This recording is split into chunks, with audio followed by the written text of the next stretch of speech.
Cartoon that has been drawn by Stano today, and it's all about the protest and the opposition politicians after riots and the rioters after the riots. So you can see on one end who will actually be knocking back that wine and the sumptuous, of course, dinner there is the politician. But you, the rioter, after the riot, utakuwa unakula mawe, and you can see this is what the small parrot is telling the rioter there. If you look at this, what do you decipher? Well, and of course, I didn't have wine. We'll come back to that as well. And if you've not looked on what we have in the Standard today, this is what Gado has drawn as well. House oversight role. And we can see this is the effective role that is supposed to be played by Parliament right now. But all these arrows and knives are jutting out and machete are jutting out from the back of the parliamentarians on their oversight role. They seem to be on a gunny. And they are dead. I need some advice. This is also what government is trying to grapple with right now on how to handle the protests. And who is being called there is, of course, members of East African community from Rwanda there and Uganda. Should we tell him their problem is a working constitution? Those are some problem questions they're being asked there. But let's hear from you. How about you, Carl? Well, when you say you are talking about dialogue, Dibald, you know, in a greater concept, picketing and demonstration is part of dialogue. We are saying what we think needs to be discussed. If somebody wants to discuss it, what are we talking about? The cost of living, first and foremost. And I told you that when we had been going around, the cost of living, I was listening to, I think it was not your station, but another station, interviewing people in Nyeri, and they were saying, what they don't like about the riot is the stones being thrown. But they think, and let's not call them riots, what they don't like about the demonstrations, Mandamano, are the stones being thrown. But about food and the cost of living, they agree. And they were saying, if that is all that is there, then we can also come out and demonstrate. But the throwing stones, now it takes me back. Who initiates the throwing of the stones? I've said the police instigates it. So in terms of dialogue, in my mind, demonstration, picketing is saying what you are unhappy about. You expect the people in authority to respond in one way or another. One, it's not just by bringing the police. That's not a response. Yeah. We have not had any response. Before we took a short break, I'd asked you about the church and how also there is a different voices coming from the church as well. We thought a church will be the last, port of call that we could actually go to try and bring the two heads together. I thought that the church would do the same. Some churches have come, some churches have come differently. Again, that is spelling a disaster for the country. If at the highest level of moral authority, which is the church, they can't come together and agree on what is obvious. They don't even agree on the issue of the cost of living. The church that was saying that once you have won, then there is no need that it will be retrogressive, as to put it, to ask somebody who has won for a dialogue. I mean, listen to that.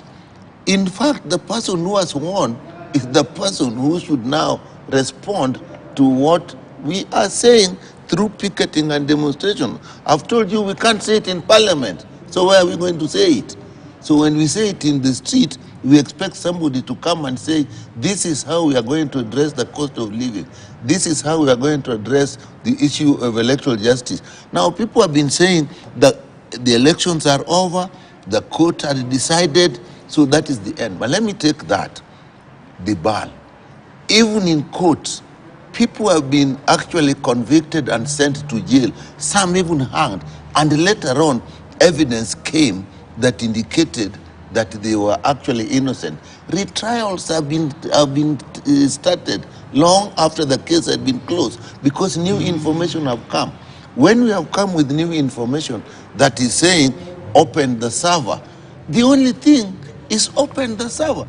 You know, the bell, If you are closing your finger and somebody says, I think what you are carrying in your hand, your fist, is mine, and say, it's not yours, and I'm saying it is mine, all you have to do is to open and say, it's not yours. The more you continue to close your finger and hold that thing inside and hide it, the more I'm convinced that it is mine, and we can fight. If you just open and say, okay, that's not mine. Now, so if you really want, open the server. Now they are saying the server was opened at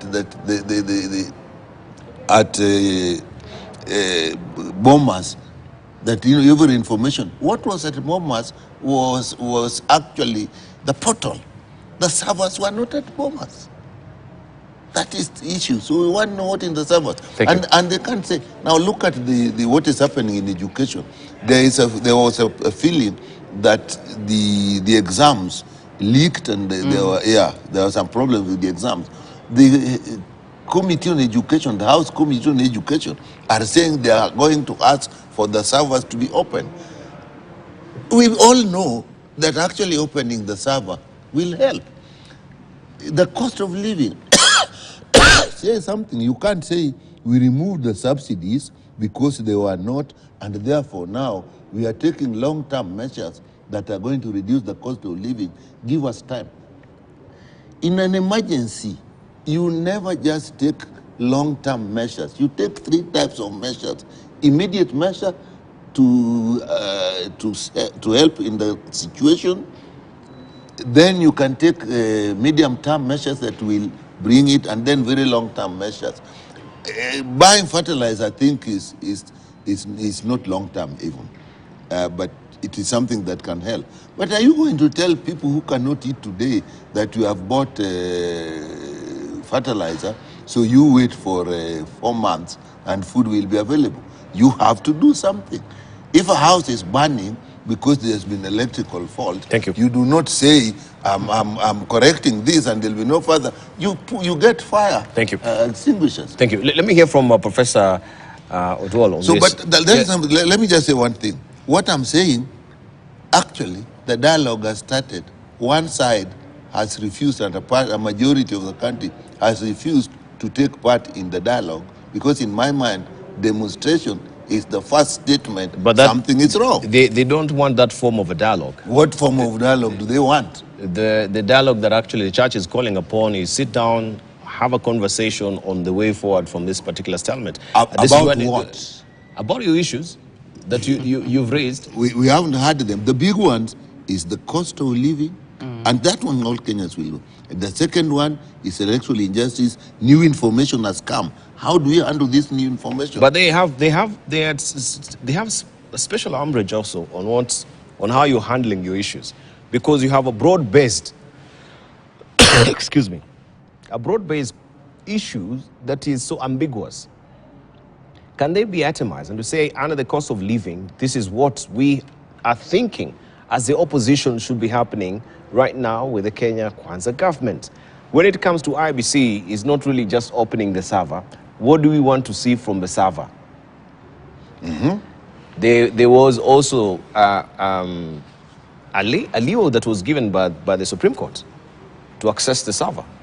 You had to see the activities that you were saying, oh, Jose Camargo also infringed on the integrity and infrastructure of the server as well. Excuse me. So, from your end as well, it seems there is a lot of issues, a lot of frogs that you're trying to juggle that no one can actually see from the opposition. This is a lesser focused sort of issues that they want to put on the table. Is the cost of living, is IBC, is the restoration of, the restoration of Echerera 4. So there are a lot of issues that it seems the table is so really cluttered. What do you want to come and converse with the president or the Kenya Kwanza government on? Dibal, allow me to tell you that I do not even think that the church has the moral or any other ground to come and ask for dialogue.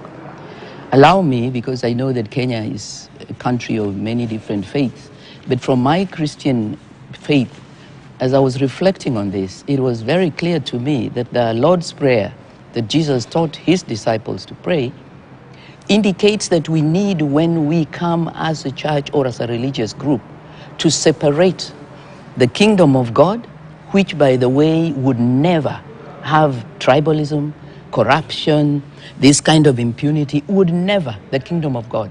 When he says, your kingdom come, it is clear that when we are here as a church here on earth, then we need to recognize when a government that is formed by those of us who are here, who is likely to have some weaknesses, we need to see when they are not doing the right thing.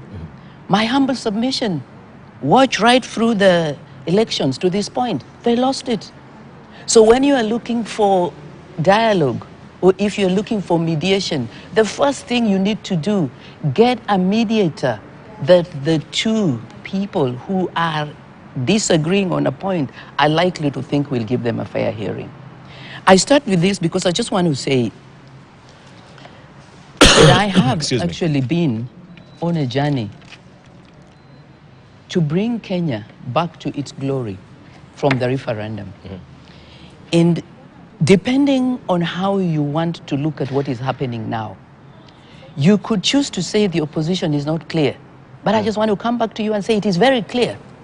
The opposition is indicating what has been consistently the idea from the referendum, where we do not want this big, strong man, president, that everybody has to go to get the pie. There was the clear indication that we would want to ensure that to do this peacefully, we devolve so that we get counties. It was clear that what was bringing our country down was bad governance, a key factor of which is corruption. Where nepotism, tribalism, and all kinds of isms mean that your child can go to school. You could even be of the same ethnic group. But if you don't have kitu kubwa or kitu kidogo, you're not going to go anywhere. Deba, when you look at the three things, and I just want anybody listening to try and remove whether they call Raila phobia or Uhuru what, just come back to our country and say, what exactly is it that is the problem? The problem is, one, that we know how to talk about law. I don't know whether we talk about the spirit, I don't know whether we talk about the letter, but our behavior, our values completely disregard that. The very pronouncements that we had about election, which I don't think anybody now is fighting, because the opposition is saying, one, open the server. The reason why we want to open the server, if you've listened to the Honorable Raila Molo speak as he addresses those who turn up for demonstration, is that the gazettement that was done did not capture the constituencies, which are supposed to be the units that should have been there. Why? Instead, it was counties. Now listen, look at that. That is questioning adherence to the law, integrity, and values. When you come to the idea of cost of living, it is because it is clear that the organ, we have three arms of government. The one that should have been, whose responsibility is oversight, representation, and legislation, somehow has decided to decide they are an extended arm of the executive. And this is not that I am putting this like in a bad light as such. I know in 2007 to 2012, we did have a situation where the opposition was the majority in parliament. We also, I might humbly say, had a speaker that stood and enabled the country to have some form of hope. I don't know what you think, but when I look now and I see the manner in which the executive somehow has decided that it is an extension of the legislature, and you see members of parliament beginning to feel that they can on their own get development from State House, I look at the two houses, I don't see, maybe you can tell me if you do, I don't see what we could see then in 2008, that Marende was able to sort of take that seat and help Kenyans to see that there is going to be some form of hope of going forward. So I just want to say that I think what Kenyans must do is to get away from this feeling where they label and lock certain people in a box. I know today when we are here with the Honorable Dr. Nyikal, there would be people who would look at us and say, okay, they would think either of political affiliation or they would think of ethnic affiliation. Dibal, this is one thing I have fought. And I know from the time I joined the referendums fight in 2005, all the way to even getting into political parties, we have had the Honorable Raila Amolo Odinga consistently fight that we take away this ethnic, tribal exclusion, division. And if you listen to what it is that he says at the moment, when he talks about the IEBC and he talks about how we need to make sure that those that we put to bring this should be seen to be representative. That's consistent with trying to get a country that will be held by integrity, will be held by respect, and will allow everybody.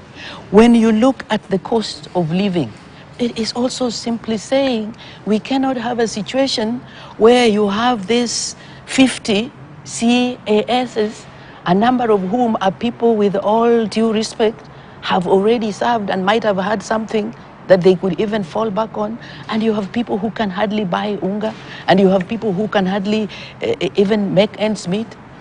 You are saying that we are getting to a point where you have priorities of the government seem to be much more going to look for those who would help in 2027. So I just want to humbly submit that if anyone in this country truly loves Kenya, they will see that there is nothing that is coming that we have not seen in the past and we did not fight. We fought impunity. We fought the strongman syndrome where there was only one person, Mama na Baba. We fought tribalism where it was said that if your name begins with O, I do know, I have taught at USIU, I taught intercultural communication, and I know that there are children who even did not want their names to begin with O. So we have fought all this, and honestly, in 2003, in the elections, we celebrated. And we could see how we moved with the coalition despite all these things. We celebrated. We can see how we moved even from 2013. We celebrated. We can see how despite everything we moved from 2018. What we are seeing right now, Dibal, is really something all Kenyans need to wake up to. We have a situation where the very organs that are intended, that we fought so hard to be responsive to the interests of the people, have decided or have been boxed in. And that's why we have the people coming up. But you know, they're calling for time. They're saying, you know, how then do you expect all this development to happen within a short span of time? You should give us peace, devoid of demonstrations, so that we could actually have space to work. If you just allow me for 1 minute. If just before the Honorable Dr. Nyikal comes in, do you need time to recognize that you cannot have those who you would want to constitute the IEBC to be imbalanced? Do you need time? Do you need time to recognize that all you need to do is to say on this matter, okay, let's suspend it? Because you cannot say that you need time, but you're busy bulldozing and pushing bills. You are saying you need time, but you go and you come up with... The big ticket issue is the cost of living.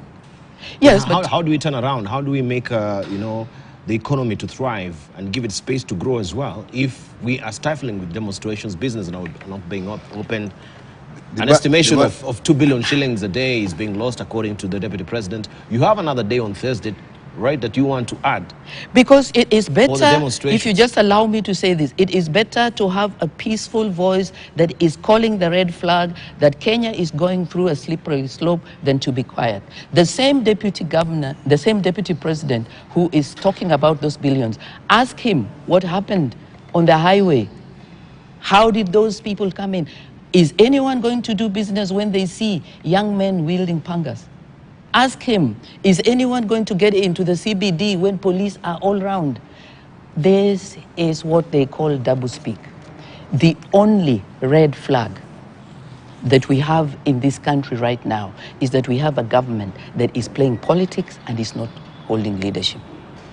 And if we can get to recognize the very recognition that that government was put in office by the people, and we can allow the people peacefully to demonstrate, you would see that there will be a difference. But when you talk of doublespeak, I come to you, Dr. Nyika. When you talk of doublespeak, I wonder also what you feel on the other side of Azimio when you're telling Kenyans to sabotage some of the products that we know it is helping their lives.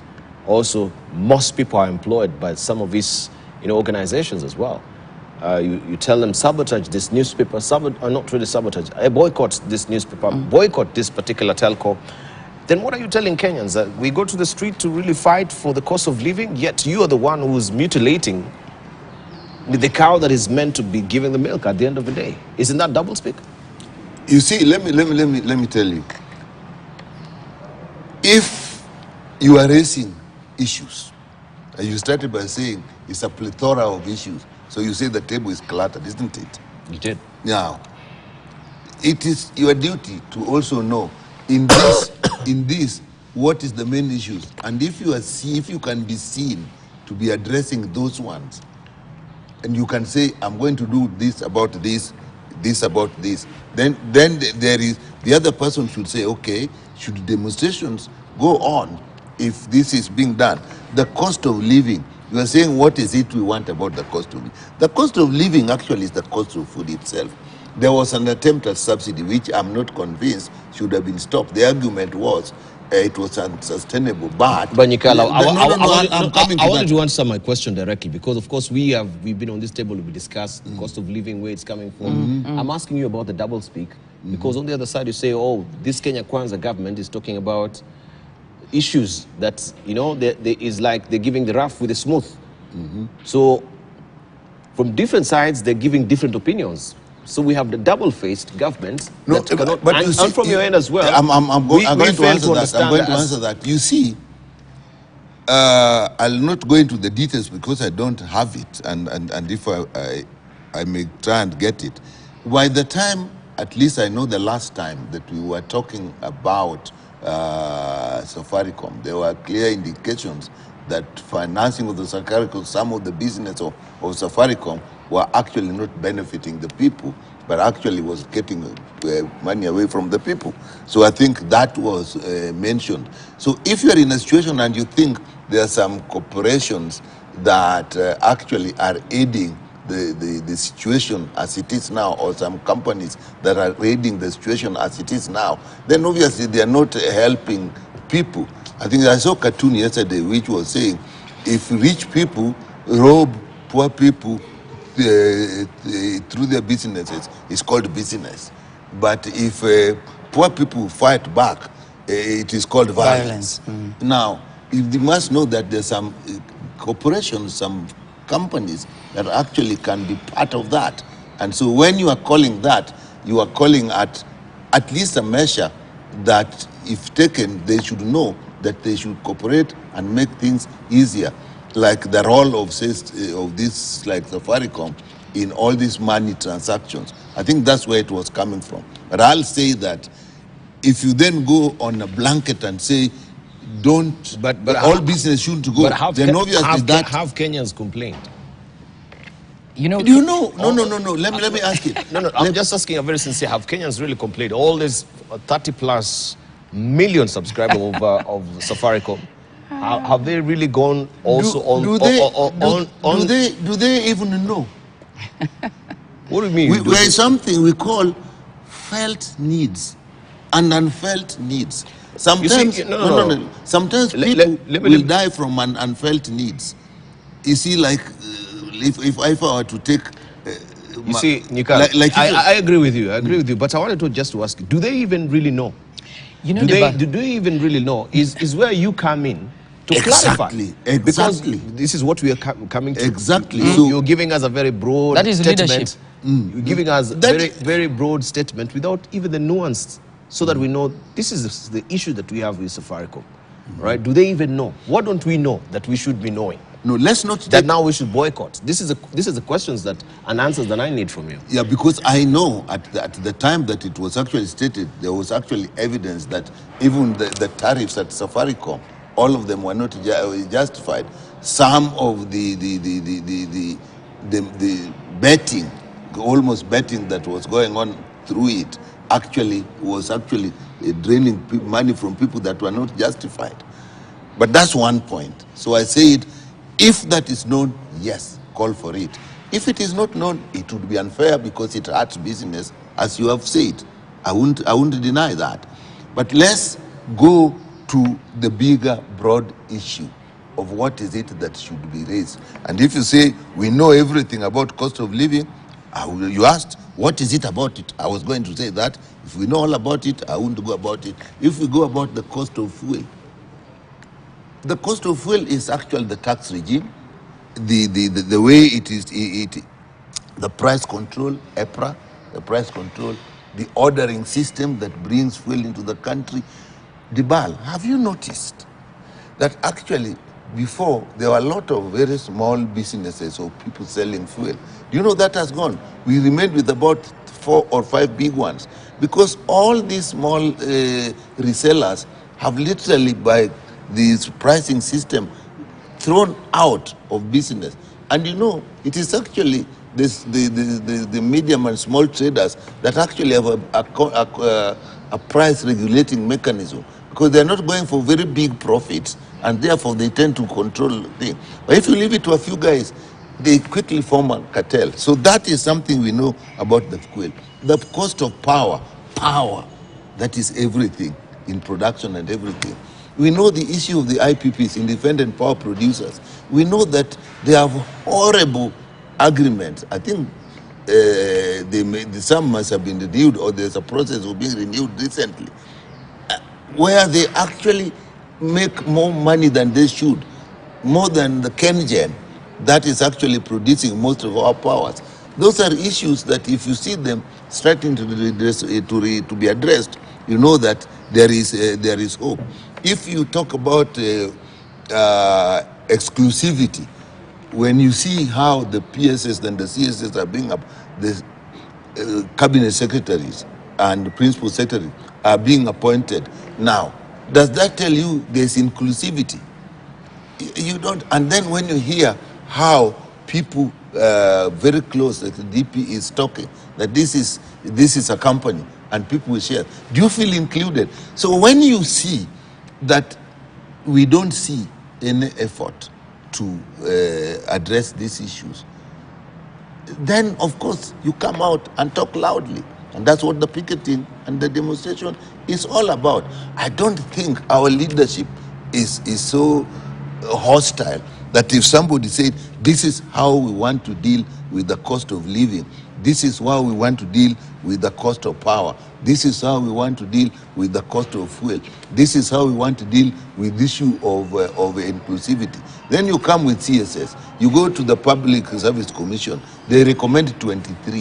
You come up with 50. Yes, 50. I So again, you see consistently, you go to the assembly, you find that people can't discuss important issues.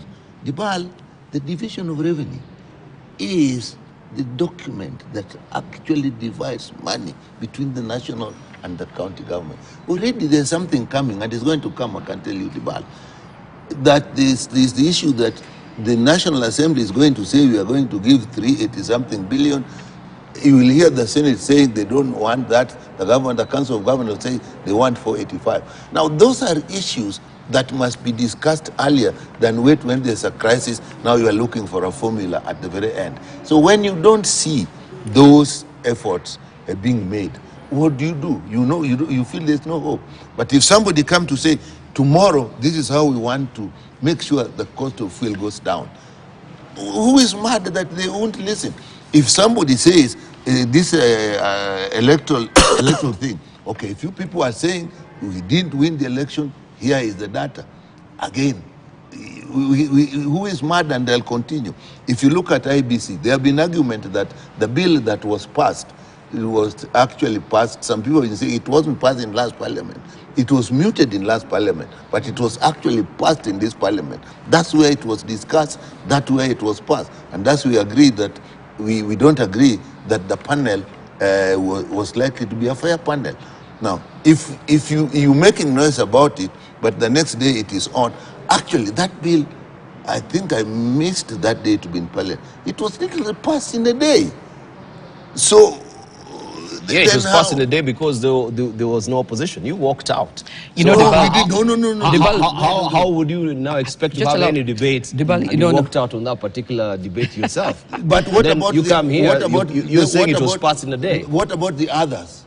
Which others? I've told you, I've given you two very important issues. I've told you about the appointment of the governor, of the deputy governor. I've told you about the division of revenue bill. But now you picked on IBC and you cannot really sit on this table and tell us, oh, no, Debal, sorry, never contested. Allow me to come in and say that he can, because already we saw from the cartoon, Parliament is dead. You know, there's a sense in which I want you to just allow us. We are at the slippery slope. Kenya is sliding into what is organized chaos. Allow me to say that we need to wake up, because Kenya is indeed going through what ordinarily people would say was thought by one individual up there. But the people of Kenya are actually being suffocated because Parliament, as you can see from page 16, of the Standard, is existing but really not functional. And there is a way that when you are playing politics, when you are in leadership, you can actually take even 30 minutes to pass a bill. There is a way you can do it. So I do not think that at this particular point it would be fair for anyone to hold individual members of parliament accountable. What needs to be done is to ask that when we look at parliament as it is right now, and we look at what we call political parties, which would be what would make you have opposition. Do we have it? When we look at parliament and we say we would like to look at the minority and we would like to look at the majority, it always falls back to the leadership, that you would get to those. How are those leaderships elected? When we look at the Senate and we look at the parliament and we want to see that in a context where we lose this sense of accountability, we would need to go back to the speakers. We need to go back, and I have high respect for the speakers as individuals, professionals, both of parliament, National Assembly, and of the Senate. But when I look at the manner in which they were elected, I have had a chance to sit in parliament, so I know it was part of what you see on page 16. So allow me very humbly, Debal, to tell you that what we are talking about right now in Kenya is about saying enough is enough. Leadership is born when anger over what is seen to be oppression of helpless, voiceless people rises up. You see Mandela, you can see any leader anywhere, you will see, and I would like to say Raila, because you can see the consistency with which he has been saying, you keep quiet at some point, you say no. I would want to actually urge Kenyans listening to me today that leadership is very different from politics. Politics is how you would want to tell the story and play, and there's a way in which you can get away with whatever it is as long as people are willing to buy it, you get. Once you get the leadership, it is time for you to be honest. Debal, the fertilizer that was in fact presented as in fact now the accessible because it is cost effective, it has been tested and it is proved that it does not have sufficient nutrients that would enable it to serve the very purpose it was intended to. You have a situation where government is actually kind of continuing to be dishonest, even in terms of provisions of what it is giving. So where we are, and this is how I would like to come, because I really think that I feel that Kenyans who are listening to me today, we have very clear writing on the wall that we have a government that is going to play politics.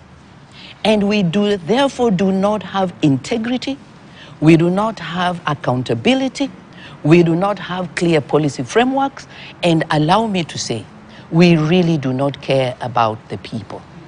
So when you look at what the demonstration is about, it is saying, since the representative voices organs, institutions seem to be muffled or in some way caught under siege, let the people come so we can release and ensure that this government is held to account. Because that's all. Let them say this IBC selection, okay, if that was the issue, they know it. They know that the whole issue about elections was that you wanted to have a representative sample. Let people be seen to be represented, including appointments. We have time and again said in this country, we do not want to have some people looking through the window, born Kenyans changing their names, afraid to say who they are. Let us address that. You can address that with this appointment. This idea of imperial power, where you now want to say suddenly development is being taken back to particular office or given space. Why would you want to do that?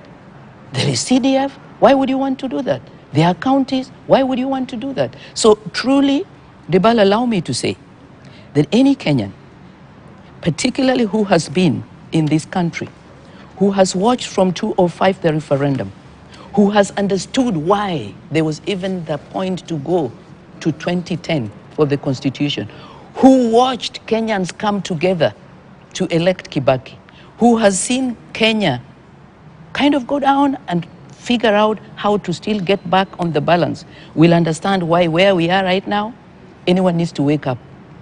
Because enough is enough. So enough is enough. But from my corner, I'm inclined to wonder then, how come this is just an Azimio protest, as people they're putting it?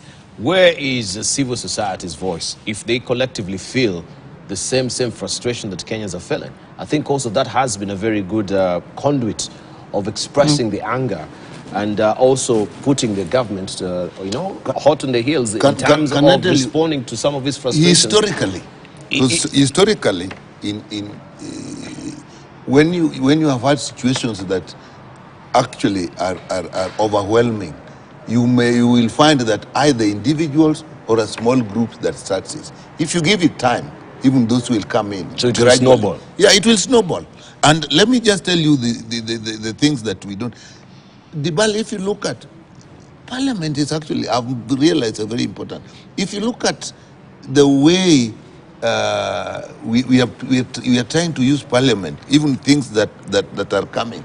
Look at this sale, the issue of sale of state corporations, that is intended that the bill will come that makes it possible that it is done between the minister and the cabinet, and it doesn't go to Parliament. What does that tell you? The whole oversight, that's one more knife that you have not put there. Now you heard yesterday that in response to these demonstrations, the Minister for Interior may introduce a bill that regulates how demonstrations are done. Of all the things they stated, and we'll wait for them to come, we'll make noise, even if they'll pass, and they know it will pass, is that you must take the number of people who are going to demonstrate. Dibal, tell me, if you're planning a demonstration picketing, actually tell people the number of people you should take part or control it. How? So it looks like when you have absolute majority, then it increases impunity. This is something we may have to look at even at constitutional level. That how do you deal with people if they have a majority and a leader who is hell-bent on doing things their way? That's what I call impunity. Then Parliament loses. And when Parliament loses and all these organs lose, then you have only one way. Go back to the people. Go back even to the fight for independence. When people started, when people like Harry Thuku started, people thought they were mad. Joined by later on people like Jaramogi, Jomo Kenyatta. People thought they were mad. People even thought, these guys want to fight the Mzungus. So normally it starts. So the fact that Azimio is innate and the civil society has not come in fact, it means we need to articulate these things better. For me, every day something is brought in, we just add it to one of our demands of what should be addressed. Yeah. So like now the parastatals will come in, the issue of the saga, the cast will come in, this law about demonstration will come in. But the big ones, I'll tell you, Dibal, is let's look at one, the cost of living.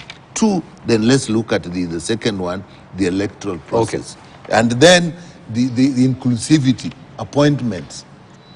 You've seen how it has been going on. The people who are being removed. You know, at a certain level in parliament, in government, you need some continuity. I know that it changes even in other countries, but you can't go down removing people, even small parastatals, because you want your people. And what is the definition of your people? If it is ethnic, it's even worse. All right. Honorable Nikal, I think we've talked a good game about the demonstrations as well. But let me come to also the members of parliament, because I know we were here with Honorable Dr. Makali Mulu, and I don't know, the information wasn't there, but now we have it, that also you members of parliament are also, in this time that everyone is talking about the economic crunch, you want to increase your pension packs through the Parliamentary Pension Act, Amendment Act. And this also will be going to benefit people who have been one time in Parliament and over the years of 45 years. Well, it hasn't come to me, so I don't know the details. But when it comes, we will look at it. Obviously, at this time... That's what I'm asking. At this time, will you also be thinking of coming up with such an amendment? No, I think this will not be the right time to... Collectively, I know all of you will be on the same table on this. So there you won't really have, that notion that you're telling us. It will be a moment to debate. It will be now a larger number against a smaller number. No, I think if it comes at this time in Parliament, I would look at it differently. Even if it is very necessary at this time to bring it and discuss it, would actually, Kenyans would feel hurt. If I was a Kenyan, I would feel hurt that these people want to... But this is coming from the opposition. Well, let it come... Makali Mulu is a member of Azimio. Let it come to the table. I wish he was here, then he would give us more details, then we would want to discuss it. We have it. I think my director can just pick it up there. It says, MPs in bid for fat pension packs. Mulu has moved bill granting single-term lawmakers gratuity at 31% of basic salary. And MPs have embarked on a fresh bid, it says, to award themselves fat retirement packs, including to those below age of 45 through the Parliamentary Pensions Amendment Bill 2023. MPs are seeking that they get benefits even for serving one term or less than a year in Parliament. The bill sponsored by Kitui Central MP, Makali Mulu, seeks to grant lawmakers gratuity, as I've mentioned, for the period served, notwithstanding the fact that they are below 45 years of age. Subject to the provision of this act, a person shall be entitled to receive gratuity where the person ceases to be an MP and has served an aggregate period of 5 years or less. The bill reads. And this just reminds me of the governor's bill that was seeking the same. But you see why I want to detail this. You have already mentioned one word alone that to me can be misunderstood. Gratuity. People are entitled to gratuity if they are on contract terms. That regardless of age.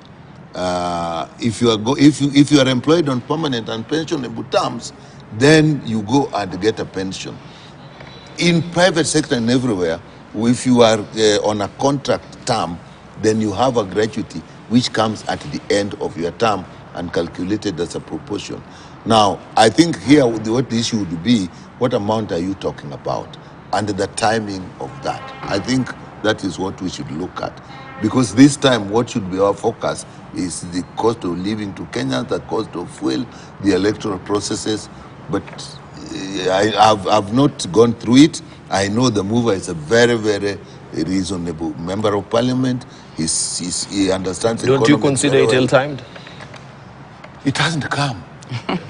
You know, do you know? No, but even just broaching the subject right now. No. Let me tell you. There's somebody who's actually mulling over the pension packs Do you know why I talk with restraint? In this process of bills, you have bills that were even thought about 4 years ago, 5, and they're still in the process. The other day we were discussing some bills even come to parliament and lapse, and then they come back again. So I don't know when... this is 2023. Yeah, but we don't know when he thought This about is 2023. We don't know when he thought about it. You know, I was going to say that... But our summary is, if it comes today, we will have to look at it, the timing and what are the details. Okay. Yeah, I was going to say that I was in Parliament, in the 12th Parliament, and the way the Honorable Dr. Nikal mentioned, this conversation started then. And the background and the context was really looking, I'm sure a number of people have seen that there were members of Parliament, some of whom, after serving, get to some levels that are really just deplorable.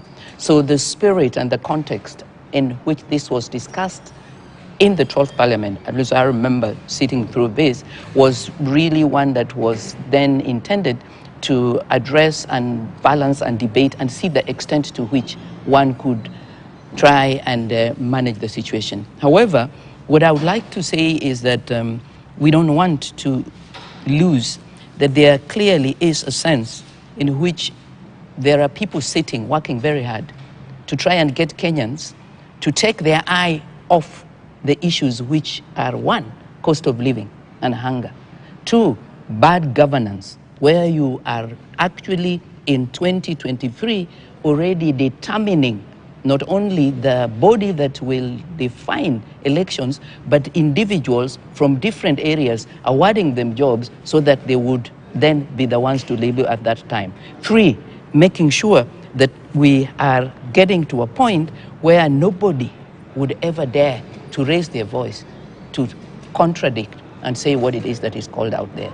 I am privy to the fact that as you're talking about bills or what was carried over, there is a sense in which this can be arranged so that this is brought, so that you then have this conversation we are having now. So I'm just still getting back to you.